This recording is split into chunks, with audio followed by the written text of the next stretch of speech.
Boom, boom, boom! Narito po ang inyong munting lingkod. Siyempre, Jessa Trading. Always open, showroom. Andito po tayo ngayon sa ating munting showroom. Mga kababayan ka-Pokemon, isang magandang tanghali po sa inyong lahat. Let's grow! Kumusta po kayo mga kababayan ka-Pokemon? Boom, boom, boom!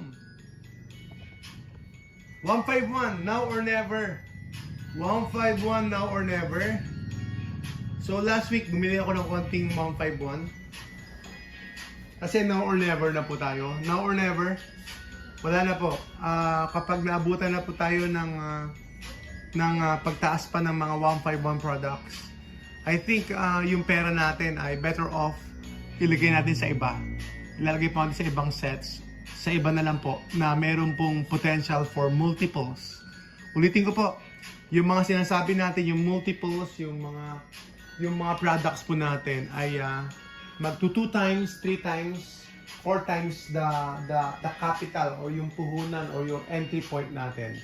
So yun po yung pinupunto natin dito. Kasi nga po, hindi pinag-uusapan yun 20% up, 30% up, 40% up, 50% up. Ang pinag-uusapan natin yung opportunity cost natin sa multiples po. Yung mag 2 times, mag 3 times po, mag 4 times po yung pera ninyo. Yung 100 pesos nyo magiging 400, magiging 300, or magiging 500 man. So, depende po yun sa set, depende po yun sa quality ng product. At syempre, kapag tumaas pa yung products po ng 151, pag tumaas pa po yung products ng 151, syempre yung multiples po ninyo, yung chances po natin, yung growth potential natin sa set na yon ay liliit na po ng liliit kasi nga po malaki na po yung entry point natin. Malaki na po yung entry point natin. Kung ang entry point natin dati is 50 pesos, sabihin natin 50 pesos, then pag naging 150 na po yung item na yon, yung pera niyo po ay 3x na, 'di ba? So 3x na po yung pera niyo, mga kaibigan. Pero kapag binili niyo ng 100, nag 150 na, so nasa 50% pa lang po. 50%, sabi natin 50% gain yung pera po niyo. So malaki ang diferensya po ng entry point. So I think now or never tayo sa 151 ngayon, this period. So hindi ko alam kung hanggang kailan pa, pero pwede pang kumuha ngayon. Pero ako personally, kapag tumaas pa ng konti, tumaas pa. So kahit gusto ko, siguro pipigilan ko na lang yung sarili ko. Especially po for 151 ETB. Walang problema. No, walang question doon. Tataas talaga yung 151. Tataas po talaga yung 151. Pero ang target natin, yung multiples po.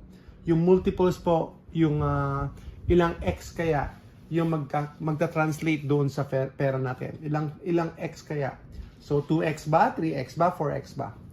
Mga kaibigan. So tataas talaga, no doubt. 20%, 30%. Pero syempre, kung yun lang po ang target ninyo, then yun lang po ang gusto natin, then better off na tumingin tayo ng ibang products na meron pong potential.